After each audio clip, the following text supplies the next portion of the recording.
Okay, hello again. Started the assembly on the Ender 6. Uh, because I don't really have a good work surface in here, I took the base platform and the vertical supports, or the profiles as the instruction manual calls them, and assembled them in another room on a carpeted floor.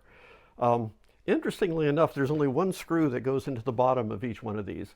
The front two are labeled with a little sticker in here. You might be able to see it here. This one shows 2 and 2 with an arrow showing where the base is supposed to be. Number 1 is the same way. It has an arrow pointing down, so you know that these two connect together. Then the back two have diagrams showing the printed circuit board, which is permanently mounted to the one, or I should say screwed in, and the other one having these two supports down towards the bottom. So the overall assembly was actually pretty easy. It just required a bigger surface to work on. Um, the other thing too, I was kind of curious about how square these might be. They are machined edges down here, so it should be pretty good. So after assembly, I brought out my trusty square, checked it out, and it is really surprisingly square. Um, Much better than I would have expected. I mean, we need it to be square for something like this, but these all measured out really quite nicely just with the single cut and the single screw underneath, which I was a little bit surprised with. So that's a good thing. So following the official manual, our next step is to put on the top assembly, or the top frame as they call it. Just to mention, these bottom pieces were M5 by 45 screws for 4 of them. Same thing on the top. So we'll go ahead and put those in. I'll go get the top. Seems obvious, but it's always good to check.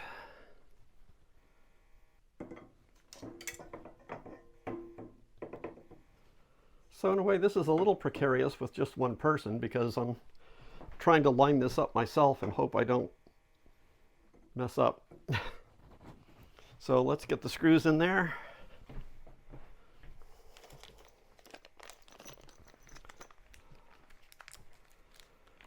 So here are the M45s, or M5 by 45, so the nice long ones, and just one single entry point. Carefully adjust it so I don't let anything slide off here.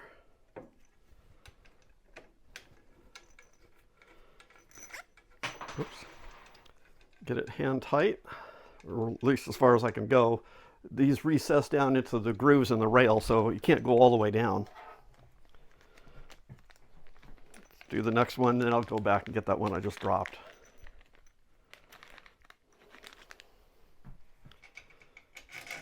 It's always so exciting putting something like this together. Never know exactly what's going to happen. You hope for the best, but sometimes I've made some really good mistakes. So let's hope I don't do too many on this one. So now this side was actually out quite a ways.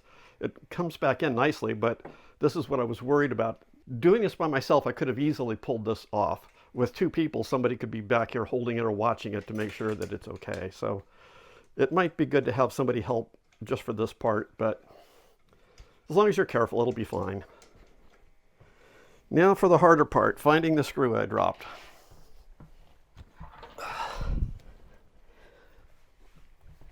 Well, that wasn't too bad. We'll put this one in the front. And again, there's a little bit of a spring to this. So since I got the bottom ones nice and tight, I think I want to leave them alone, even though it feels like there's a bit of stress here. We'll see how it goes. I'll check everything to make sure it's square before we go much further. Push that back in the center just to get it out of the way.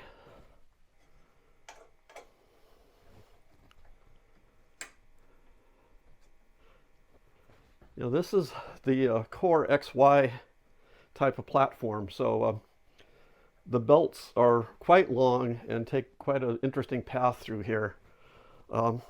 Hopefully they'll do the trick and make this track very, very nicely.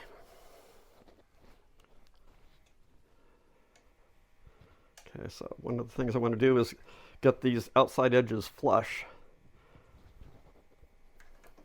Takes a little bit of force to push in on it to do that.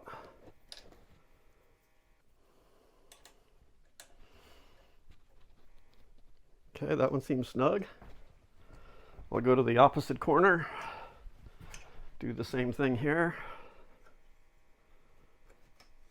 Okay, they're flush along the edges. Let's get that down in there.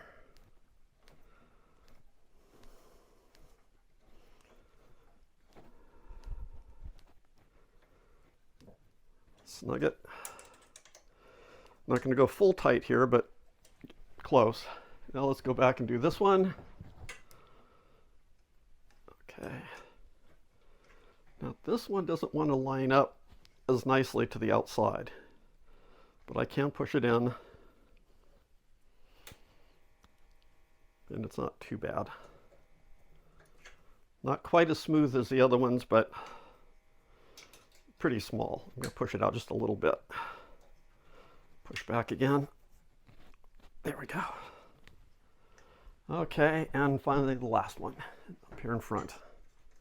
See, this one looks nice and square to start with.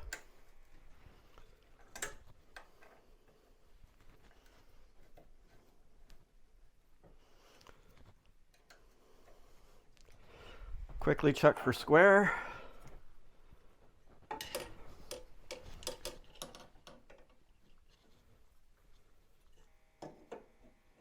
Wow, this looks really nice.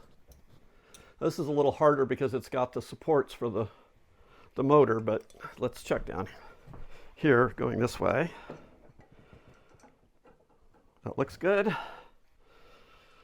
Again, this is going to be kind of tricky, but I can go to the inside rails, to the inside rail grooves instead of going to the outside. Not as accurate, but at least it looks pretty square. Now, this one is easy to get to, so I can do this correctly.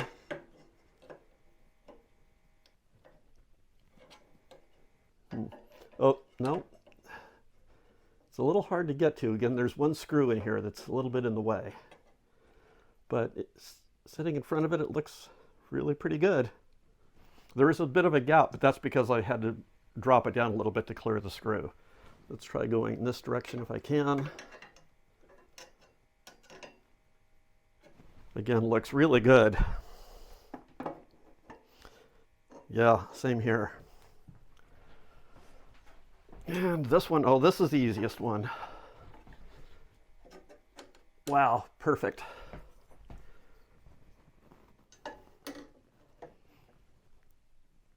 Excellent, excellent, excellent. Wow, that's nice.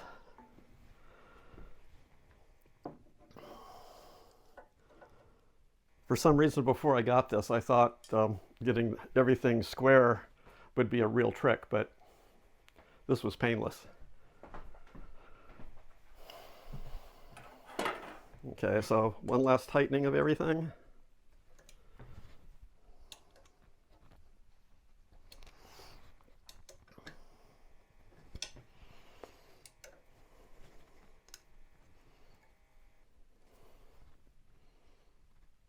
Okay, now they all feel the same. Okay, so next step is putting on the printer platform. Again, this is one where I think it would be best to do this on carpet. So I'm going to stop here and go ahead and set up the platform on the vertical rail. It doesn't look terribly complicated, just a few screws and sliding it on, but again, it'll slide around on this or get scratched up, so I'm going to just do it on carpet. I'll be back.